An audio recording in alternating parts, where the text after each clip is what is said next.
Jangan kita sampai undang-undang yang merugikan agama kita berdiri di negara yang mayoritas Islam. Ini kalau Jokowi jadi presiden ada aib besar bagi kita. Jakarta dipimpin orang nggak Islam.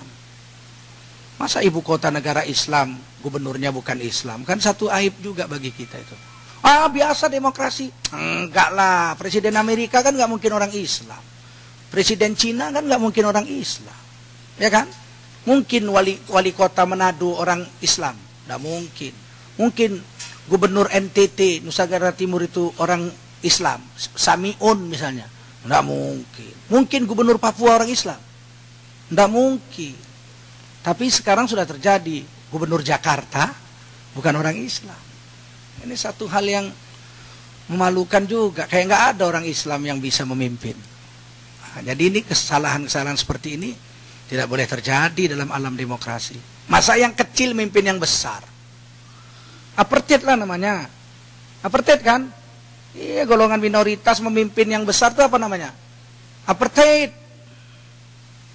Telah terjadi di Indonesia apartheid sekarang ini. Kalau jadi Jokowi dilantik gubernur Jakarta bukan orang Islam. 5 tahun memberangkatkan haji pakai selamat pagi. Selamat pagi para jemaah haji sekalian.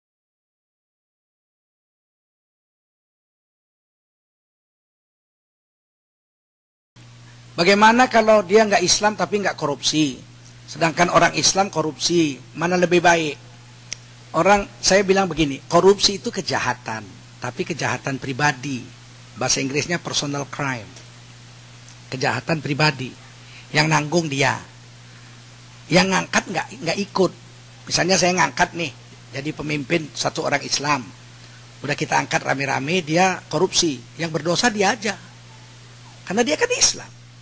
Dia kan punya akal, punya agama. Kita yang sudah ngasih amanah nggak berdosa. Kayak imam masjid ini, imam sholat, kita angkat imam. Tiba-tiba dia kentut, dia diem aja. Yang berdosa imamnya atau yang angkat? Imamnya, karena itu personal. Itu kesalahan pribadi. Tapi kalau orang tidak Islam kita angkat jadi imam, siapa yang berdosa? Satu masjid ini berdosa semua. Nah, kalau orang tidak Islam, dia pakai hukumnya hukum agama dia. Yang rusak kita, misalnya di Jakarta dibikin panggung joget 17. 15 panggung joget sepanjang Jalan Tamrin dengan Jalan Sudirman. Kemarin ini udah 2 tahun berturut-turut. Sejak zaman Belanda tidak ada panggung joget sampai 15 di Jakarta. Ini panggung joget 15. Jogetlah orang dari sebelum sholat Isya sampai subuh. 3 juta orang rata-rata Islam. Nggak sholat Isya, nggak sholat subuh. Joget sampai pagi, bayangin. Penyanyinya itu goyangnya lebih hot dari ulat bulu disiram bensin. Dibakarlah mercon 5 juta batang. 5 juta batang mercon dengan kembang api dibakar. Kalau satu mercon dan kembang api harganya 100.000, maka orang Islam di Jakarta tahun baru itu membakar uang 0,5 triliun. 2 tahun berarti 1 triliun. Sudah 1 triliun uang dibakar dalam 2 malam. Malam tahun baru. Apa artinya korupsi 1 triliun? 10 miliar dibanding dengan bakar kembang api 1 triliun. Kenapa? Karena dia nggak tahu agama. Dia pikir bakar kembang api itu nggak ada hukum agama, biasa-biasa saja kan, happy-happy. Itu ada hukum agamanya, mubazir. Mubazir itu setan punya kerja, haram hukumnya. Wong negara miskin aja bakar kembang api sampai 500 miliar. Kan heran orang Amerika lihatnya. Kue bodoh betul, ya kan? Koplok kata orang Amerika, ha? Miskin bakar kembang api 500 miliar kue. Kita orang tidak ada bakar, kan bingung itu. Negara kaya kayak Arab bakar mercon 1 triliun mungkin lah. Negara kere makan singkong aja susah. Bakar mercon sampai 500 miliar 1 malam tahun baru. Kenapa bisa terjadi? Karena gubernurnya nggak tahu agama. Kesalahannya itu jadi kesalahan umum.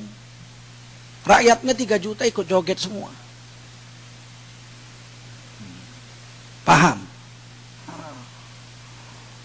Jadi kalau korupsi itu personal crime, ditangkap, disita hartanya, beres. Diganti pejabatnya. selesai. Tapi kerusakan yang ditimbulkan oleh orang yang musuh agama, kalau dia mimpin, cilaka besar. Tapi kerusakan yang ditimbulkan oleh orang yang musuh agama, kalau dia mimpin, cilaka besar. Tapi kerusakan yang ditimbulkan oleh orang yang musuh agama, kalau dia mimpin, cilaka besar. Sempat undang-undang nanti keluar boleh nikah sesama jenis. Siapa yang rugi? Memang dia nggak korupsi. Tapi cucu kita bawa laki-laki.